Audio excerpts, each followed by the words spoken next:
Hello class, and welcome to Deltarune Theorizing 1010. We're diving right into content today, because it's time to establish, hey, wait, what is everybody always talking about with all these theories? Eggs, Gaster, December, Icy. Where does it all come from? What does it all mean? Well, fear not, my students, because this lecture course aims to give you a nice background in what common subjects are brought up in the Deltarune Theorizing community, so that you may be able to tackle others' theories with a clearer understanding, and hopefully, better create your own. Which your final for this course will be crafting your own theory. Note, not a real class, not a real final. At any rate, one of the things that starts to happen with fandoms, especially theory-rich fandoms, is that those theories tend to get wrapped up in themselves. They tend to build off each other, which is great in the sense that we learn from each other and come to new conclusions and challenge each other. But it makes it hard to be new. So let's get back to basics. Before we quite get started, the important question on prerequisites. What do I expect you to be familiar with when watching this video? First, Undertale. Maybe not theory crafting levels of Undertale, but the basics of Undertale, like the pacifist and merciless routes.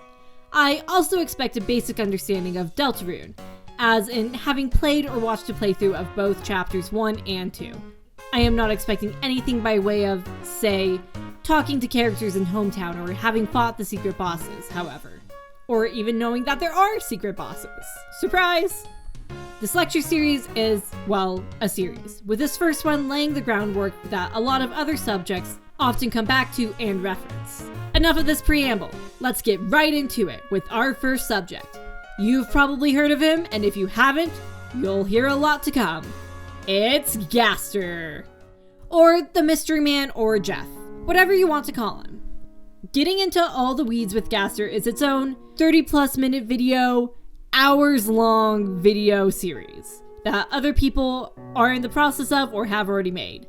Check out this video that I really like about Gaster. But I will quickly go over what Gaster was in relation to Undertale before going on to his possible influences in Deltarune. In Undertale, there is something called a fun value. It's randomized every time you start a new game, and depending on the number, a small Easter egg is added to your game. Some are pretty simple, like getting a wrong number calling you. But some cause strange grayed out characters to appear who are named in the files as the Gaster followers. Most talk about the royal scientist before Alphys, Dr. W.D. Gaster, who reportedly fell into his creation and shattered across time and space. Fun Value 66 gets you a super secret door in Waterfall, where you can encounter the Mystery Man sprite, commonly believed to be Gaster. There's also a sound test room in Undertale, where there's a song called Gaster's Theme. It's a very simple melody. There's a room that can be entered by editing code, called room_Gaster in the files, that has text in Wingding's font, thus associating Gaster with Wingdings. The text in the room, once translated to English, says, "Entry number 17. Dark, darker yet darker. The darkness keeps growing. The shadows cutting deeper. Photon readings negative. This next experiment seems very, very interesting. What do you two think?" Many interpret the WD in Gaster's name to mean Wingdings because of this entry. Having a font in his name could possibly tie him to Sans and Papyrus, who both also have fonts that they speak in being their names, and thus Gaster is commonly thought to be a skeleton monster. Going a little bit more off of the Wingdings, the river person in Undertale also mentions "Beware the man who speaks in hands," sometimes when you fast travel. The phrase is commonly believed to be referring to Gaster due to some of the Wingding characters being hands. This is all relevant because Gaster was never resolved in Undertale. He was barely acknowledged to begin with, but it seems like he may have a much bigger role to play in Deltarune. Gaster's theme shows up as something of a leitmotif in many of the songs. For most information on this, go attend Andrew Cunningham's lecture on the topic. When you try to make a phone call while in the dark world, the sound that comes from your phone, described as garbage noise, is the same sound that plays in entry 17. Additionally, most of the Gaster followers were grayed out versions of different characters that you could see in Undertale. But one has a unique sprite. It looks kind of like a big head that's talking to you, and there's no non-grayed out equivalent. However, in Deltarune, there's a bird-like character in the library that does fit the silhouette, or fit it well enough that it's accepted that this is finally that Gaster follower's counterpart. It is commonly theorized that the voice at the beginning of Deltarune, when you're seemingly making your own character, is Gaster speaking. Why is this? To start with, before Deltarune came out, Toby Fox's Twitter was taken over by an entity who spoke in all caps, and whose name was 6 black squares. Gaster is 6 letters long, check. And while not Wingding's font, the kind of way that Gaster speaks is in fact in all uppercase. Double check-ish. The style of speaking in entry 17 was similar to Twitter, and was similar to the character maker. So, those kind of wrap up all together. All the text in this sequence, until the end when the vessel is discarded, is all capitalized. Some also think his theme is playing in the background of the scene, if possibly missing of note. Gaster has become something of a catch-all in the theory community. Any character that you don't know of? Anything that doesn't make sense? It's Gaster! Gaster did it! For some, this is interesting to speculate of what he could be. For others, it's more annoying and getting old, if it's not already old. Not much more to say on the subject for now, but we will be hearing more about him in other subjects. Now, to our next subject, secret bosses. Those who have just played through Deltarune may not be aware that there are secret bosses. They're not overly hidden, but they are hidden enough that one might not run into them or find them in their initial playthrough if they're not expecting to or looking for them. The pattern thus far has been a secret boss per chapter. In Chapter 1, the secret boss is Jovel, a strange little guy who is locked away in the card castle's basement and is presumably the Joker card of the deck. From his dialogue and from talking to Sham about him, we find out that he was once the Jester, but his view of the world got darker yet darker. Hint hint to entry 17, that's his little connection to Mystery Man Gaster right there, and that he started to view the world as game. He also foreshadowed the next boss would be a queen. The secret boss of Chapter 2 is Spamton. No, not the fight in the alleyway. He's also the secret boss underneath the queen's castle. Something of interest is that so far, both secret bosses have been in the basements of castles. Though that could just be because A, basements are creepy, and B, both Dark Worlds so far have had a king and a queen in charge. Spamton is notable for having said the only mention of the word soul. Okay, slight correction. Ralsei also uses the word soul. He and Spamton are the only 2 characters who use the word soul. Ralsei uses it during the tutorial section when he talks about what the little heart on the screen is. He describes it as your soul. So, there. I mean, obviously we see Chris take out their soul twice, but this is the first time we've actually heard it called that. Spamton makes many references to angels and heaven in his dialogue. I'm only bringing this up now so that you can bookmark it for a later lecture. Some believe he foreshadows the boss or the secret boss of the next area, as he references a mic in a creepy bit of dialogue where he sort of blanks out. This, however, may just be a reference to the Big Shot soda commercial. Another key dialogue from Spamton is that he asks Chris if they want to be a heart on a chain for the rest of their life, and he likens himself to Chris as both being sort of puppets. After defeating him, you find out his backstory. Turns out, he used to be an Addison. You remember these guys? And he got super popular thanks to someone he talked to on the phone. And then that someone stopped calling. And now he's Spamton. What's most important is that the sound that came from the phone is described as garbage noise by an Addison, which is the same sound your phone makes when you try to make a call. And that sound is linked to Gaster.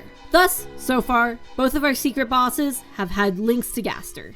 From both of them, Chris gets an item that reflects whether you beat the opponent through fighting or through acting, as well as a shadow crystal. Not much is known about these strange items, though they are described as being named shadow crystals as one is only able to see its shadow.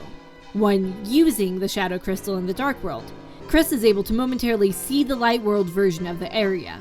In the Light World, the shadow crystal becomes a piece of glass. When looking through the glass, it is said that Chris can see through their hand, or when looking at Susie, they can see Susie glaring at them.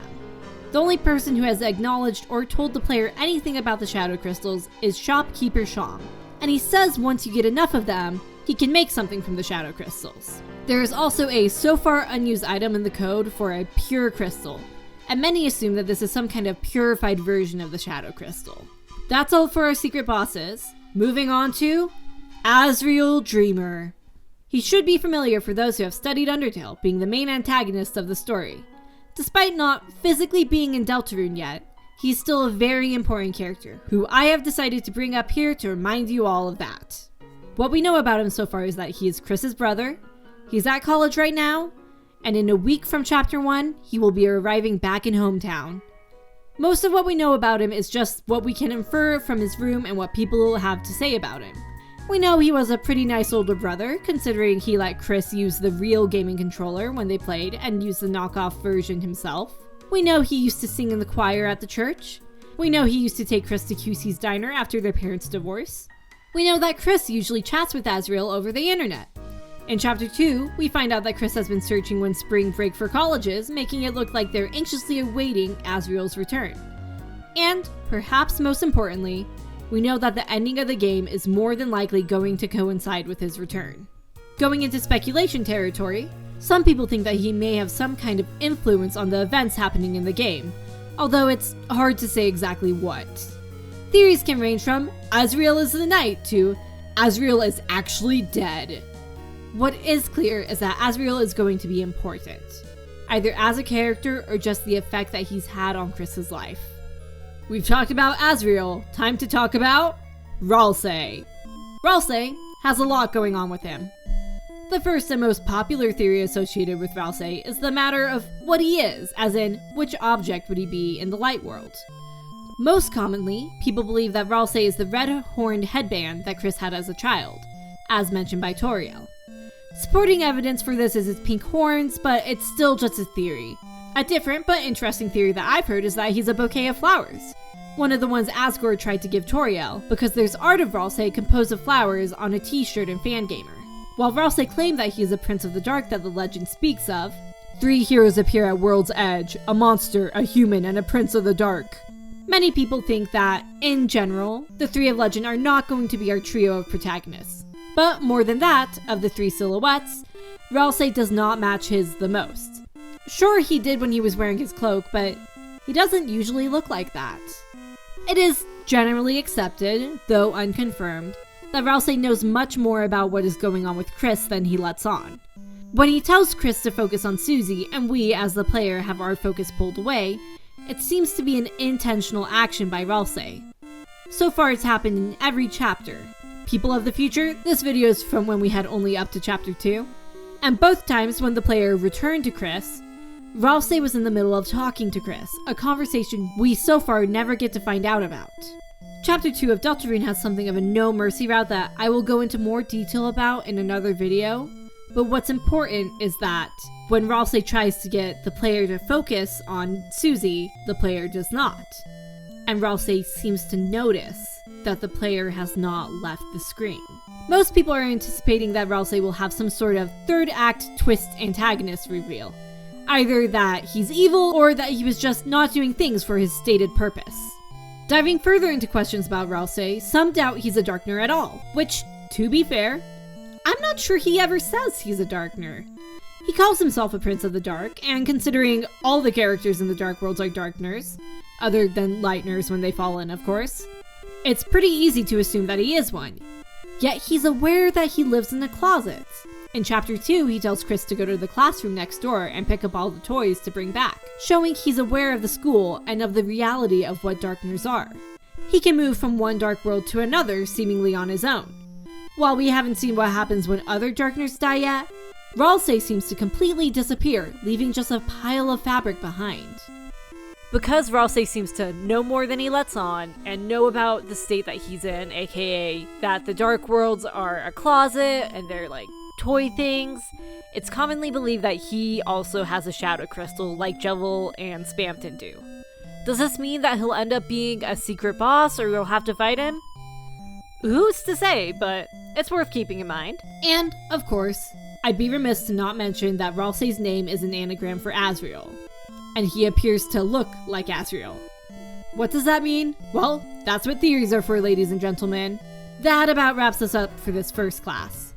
I tried to get most of the essentials into this one, though there are a couple of things I'm still lacking and we'll get to in the next one. To close this lesson, I'd like to briefly touch on the relationship between Undertale and Deltarune. Deltarune, as stated by Toby Fox, is a game you can play after Undertale. It is not a sequel to Undertale. You do not necessarily have to play Undertale to play Deltarune, but it is highly recommended that you do in order to get the best out of it. The idea for Deltarune came before Undertale, but that doesn't mean that Undertale can't have influences on Deltarune. When a creator is working on something, they tend to get new ideas as they're in the middle of making it. So to say that things from Undertale have no effect on Deltarune, well, that'd just be, in my opinion, pretty dumb. At any rate, thank you for coming to this class. Yes, it is too late to drop it. You will have to pay $1,000 fine to do so. Homework for today? Write in the comments your favorite theory and respond to 2 others, at least 50 words. Next class, we'll hopefully be going over the knight, the player and Chris's dynamic, the mysterious eggs, and the bunker. Until then, I hope you have a wonderful day.